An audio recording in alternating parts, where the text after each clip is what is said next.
effect. That was. No more room in hell. The dead will walk here.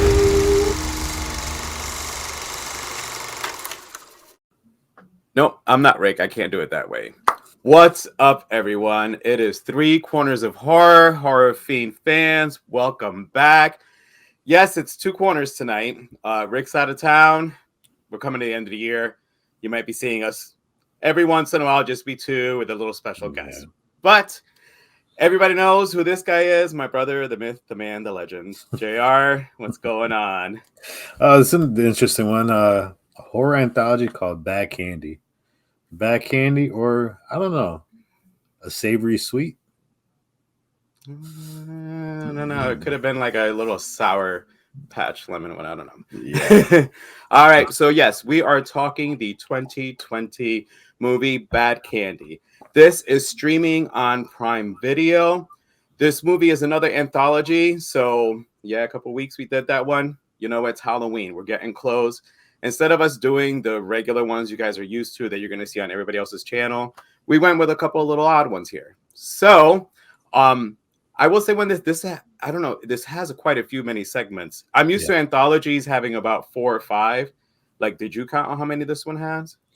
I lost count. I think it was felt like more like 5 or 6 because the last one kind of interacted with their last story. So because it seemed to that I guess the last one connected, but So Bad Candy is directed by Scott Hansen and Desiree Connell.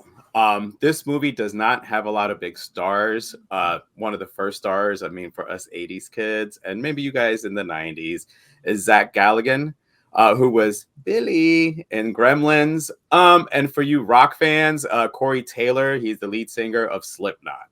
So as I said, this is an anthology movie. And with almost all anthology movies, you have your good, your bad. I don't want to talk about the bad stuff. So, JR, which one is your favorite segment? I gotta be honest. I mean, there was like 2 or 3 that really stood out for me. One of them I'll mention in the second portion, but I don't know. I kind of liked anything that had to do with the Devil Clown. Whenever he showed up, I thought that was just his character was so cool, and like the fact that his character ties into the one I'm going to talk about as far as which one should be the next portion. But yeah, I've got to be honest. Anything with the Devil Clown appears. I mean, the one thing is the beginning segment where he basically grabs a guy and just and then turns him into a little figure, and then it's like right behind me is my backdrop where he walks up and all you hear is all the screaming voices, yelling, and then they're all into little figures. I mean, I thought anything with him felt like a segment on its own. So for me, I think that was my favorite. Anything with the Devil Clown. Devil Clown. He's gonna come up on the next part for me, so you'll probably like that. For me, it was the little girl. I mean, we love comic books, so like either whether you're a witch or a mutant, it was a cool concept. The little girl can draw things. I guess it was an incident the last Halloween before, so they didn't wanted her to draw anything. So I'm like, oh, okay. What exactly can she draw? And then, I thought the CGI, I mean, again, this is not a big Hollywood movie. No. I actually liked the CGI of the fairy. No, that was very well done. The fairy was pretty decent. The little demon beast thing, it felt like a throwback to Ghoulies. So like Jim Henson for some reason. I didn't hate it. I just remember that was it the Ghoulies that looked like the little thing? Yes. Yeah. So I felt I enjoyed that. And I thought the siren that she created that basically killed her father was also, I mean, it was like, that was my favorite one out of all the segments. Yeah, I'll be talking about that one in the next portion. Well, we've said this in the past when we've done anthology ones. There are some segments that actually feel like they deserve to be like a full-length movie. So for this one, there was a couple of them. I actually really enjoyed the one with the giant bat. I'm not 100% sure why, but like for me, I could see that as a movie. You can see this backstory because I guess from what I understand, they were all military. Yeah. Is that all right? So something happened to their one friend who they now capture these people. So I think it would be an awesome movie to see them rounding up these people, because obviously I don't think it doesn't seem like they rounded them up just for like any racist or anything like that. No. They rounded them up because they were bad. Yeah. So it'd be good to like see the little stories on all those individuals, like the bat taking them out one by one. The practical effects. Rick is probably going to be surprised about this, but I love the practical effects on this one. It wasn't a whole lot of like the CGI. Some of the stuff was actual practical effects, and I really, really enjoyed this one. Like that's the one segment that for me, I feel I can watch a whole movie if you get a good cast, obviously. And even the bat didn't look horribly bad. No. So I mean that's the one that I feel could probably, if the people are watching this and you guys want to think about it because it's happened before, that make that one into a movie, you know. But JR, do you have one yourself that you would see as a full-length movie? Well, before I do mine, the thing I like about the Bat one too is not only he actually looked cool, but he definitely looked like a throwback from the 70s, 60s, 70s, the way bats were looking. I mean, vampires were looking back in the days. But even the wings kind of looked cheesy, but it was cool though. You kind of appreciated that. And the fact that right there. Yeah, the fact that they put pumpkins on these people's heads, and then you see them in the inside reacting because they couldn't see. Like, what the heck is going on? I thought that was pretty cool too. I mean, yeah, that was, and then the gore, they're very good gore in that one. Yeah, I know Rick's gonna love that. Yeah, I mean, that's what I'm saying. Like, he knows how I feel about some of those effects, but that one, you know, like the one guy who thought he got away, he's just standing there, and the thing comes to the back of his head. Like, I'm like, this was an awesome fucking segment. I love that segment. And then when he transforms back, he's like nothing, and they all just standing there drinking beer. Well, I think one of them, even though I said it wasn't meant to be racist, but one of them says something about you get that bad taste when you eat white people. Yeah. So I was like, so I thought that was a little funny when they put that in there. But yeah, that was a cool segment. I mean, for me, I'll be honest. I'm gonna go to the little girl. I mean, the fact that she started the film in drawing the devil clown, I thought was really cool, and then how it tied into different stories. But yeah, I mean, you obviously had a history of alcoholism and abuse of the dad. I mean, he hit somebody in the beginning of the movie with his truck, and he's like nothing, kept driving. The fact that when he stormed in, he kind of threw a little hint that maybe the mother had the same ability as she did. Mm-hmm. It was very subtle the way he did it, but that opened up the door. All right, so what happened with the mom? Did he have something to do with the mother? Because he was a drunk. And what I wanted to know is how big could she actually create something? So I think that would be an excellent, a full length feature, because you can actually do really good and tie into the fact that you have a little girl who her character is tough as nails. I mean, she doesn't give a crap. Obviously, when mom not gone and dad drunk, she's raising herself. Yeah. And then she has all these friends who she actually looks like she protects them in a certain way. But yeah, her character I think would be excellent. And I mean, give me the rights, I'll write that sucker up, because that's an excellent screenplay. Well, and what was good though is that normally in situations like that, the friends don't know that the kid can do that.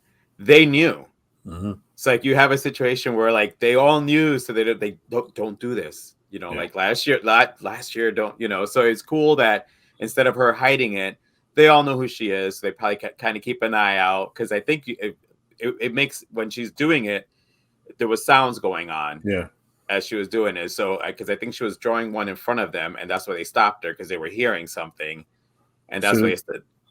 One question I have for you is this, though. You said earlier that she drew a siren. For some reason, I thought she drew her mom. Huh. That's what I took at first, that she actually remembered what her mother looked like and drew her mom to come save her. I mean, that could have been it. Like I did. I mean, this was on the first watch. The only reason I thought siren was because of the scream, and then she took him in. Yeah. So that's the only reason I went with siren. But that, she did probably bring her mother back. But that would be an awesome movie. That would be a great movie. Yeah, that I would totally like that one. I would check out. Like those two segments are for me the standout segments in this whole series. However, because there's so many of them, I do feel that there were some segments that they could have, I don't know, add a little bit more to, given maybe take out a couple other ones. You know, they could have worked on part 2. So, Yeah. however, was there any of the short segments you felt you would have wanted to see as one of the longer segments? Honestly, I'm a sucker for ghost hunting, so I kind of thought that segment had a lot of potential when they go back into the house. And the story goes that there was two bullies trapped a kid Jason to house, and he went Jacob. I'm sorry, Jacob, and he burnt content and was stuck in the house because the bullies, held the door closed. But I mean, it tied into the radio jockeys. One of them was actually one of the bullies, but it felt like every time they interrupted the story, it kind of messed it up a little bit. So I Yeah. wanted a little bit more about the what happened with Jacob, who was the bullies, and would have been kind of cool if they would have did something where, as the guy's narrating the story, you know, maybe have the other guy narrate the story where he hears the story, doesn't realize that his buddy was one of the bullies that trapped his kid in the house. But and that should have been done found footage. That would have been a little bit better if it was done found footage because Yeah. they had a couple scenes with like the one with the girl, she's outside and she's like, look at It's on the, fire. the heat sensor there that shows the house is on fire. And that was cool. Do it if they would have did found footage, that would have been a very good ending segment, and then tied into basically what happens that they end up burning down this. Jacob comes back and burns down the studio. I mean, what about you? Which one did you think should be longer? Well, it's funny that you mentioned that one because as I was watching it, I'm like, this is Junior's favorite segment. That this plays out like a found footage, Yes. like a cruise. So I actually thought that segment was going to be in the first 2 topics we talked about. Yeah. Because I was like, this is Junior standout. This is found footage. These people are checking out this house. You're seeing everything going on. For me, and it's funny because you kept on saying you had bully in yours and I had bully in mine, is a little boy in the beginning that gets turned into a toy. Because unfortunately, all you did see him was, kind of kicking things. He stole all the candy. I would have liked to have seen that devil clown fuck with him. Yeah. Like as he's going around, just like pop up on him every once in a while, like scare him, like build up to the moment where he actually scares him and then turns him into a toy. Yeah. Like Happened that's too the quick. one. It was too quick. It was because and they didn't really introduce him. Honestly, the only reason I think he's referred to as bully in some of the stuff that I read. Yeah, because he was just throwing all the stuff in the backyard that the girl decorated. Yeah, but mind you, you also I'll bring it up a little bit later. We're breaking some rules here, so some Halloween rules were being broken in this movie. If you know what I'm talking about, Sam. Yeah. All right, so let's wrap this up. There's, like I said, a lot of segments. We're not going to talk about all of them.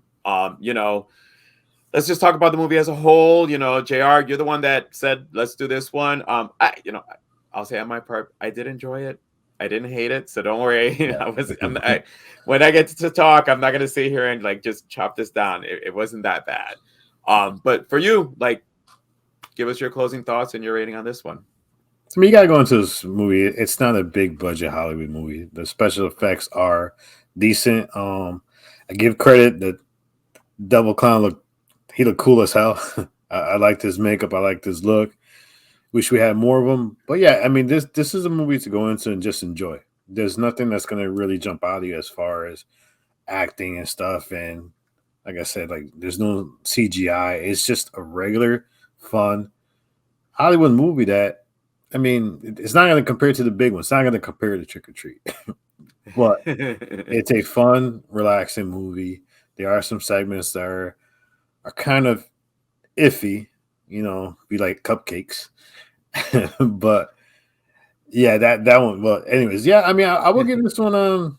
Honestly, I will give it I enjoy it. I'll give it like a 3. All right. So, because you brought up Trick or Treat, I'm not gonna lie. As I'm watching it, I found a little comparisons. I don't know if it was. Truthfully, you sometimes don't know if a filmmaker came up with an idea about the same time somebody else came up with an idea, But like the kid pouncing on the pumpkins, it did remind me of that. And the clown was kind of like Sam because the clown was punishing. But then after a while, I'm like, like don't do that, because as you said, Trick or Treat is at this point, up on its own. It's its own echelon. It's going to be a bit before somebody can come out with, oh, that's right, they're coming up with a sequel. Hopefully, it'll be just as good. But my only one qualm, honestly, is that there were too many stories. Yeah. Like if they would have given us 4, 5, your 5th story is the one that connects them all, because throughout the whole movie, you actually saw characters the same way Trick or Treat did. They interacted with each other. Other than that, like you said, it was a fun movie. I didn't hate it. I'm glad that Zach or Billy wasn't wasted as just kind of sitting there and getting drunk as the controller. I'm glad to know that he tied in at the end of the movie. Same thing as you. I give it a 3. Like it's a fun movie. Go into it knowing that no, you're not watching Trick or Treat. But I did look this up. I thought the movie was Canadian. It reminded me of like Canadian special effects. So I was like, oh, are we doing a Canadian movie? Nope, it's USA. But that's okay. I still love the USA. Well, that does it for 2 corners of horror tonight. So Rick will be back next week. He's up in New York. I was just in New York with him. I miss you, Rick. Either way, New York or here. But so make sure to look out for those. We're coming up on The Walking Dead. We are continuing this until the end. JR, anything else you got? Anything for coming up for us or you? Well, we have a live stream dropping the 27th, and yes, we will be all makeup up. We're all in costume. We're gonna be enjoying Halloween. We want you to come because we're gonna talk about basically anything Halloween movies, horror. But we need you to come and join us and ask us any questions. I don't know if you want to hear us continue ranting about Halloween Ends, but any movie that has to do around October, we want to hear about it, and definitely it's going to be fun. Like I said, we're going to be dressed up, and you should be dressed up too. 27th at 8:00 p.m. here on Horror Fiend TV. All right, well, that does it for us. If you have not done so yet, make sure to hit that subscribe button. Hit that follow, get the updates. All of us have stuff coming up, so you want to keep an eye out for that. So until next week, make sure to tune in, subscribe, follow, and most of all, stay scared.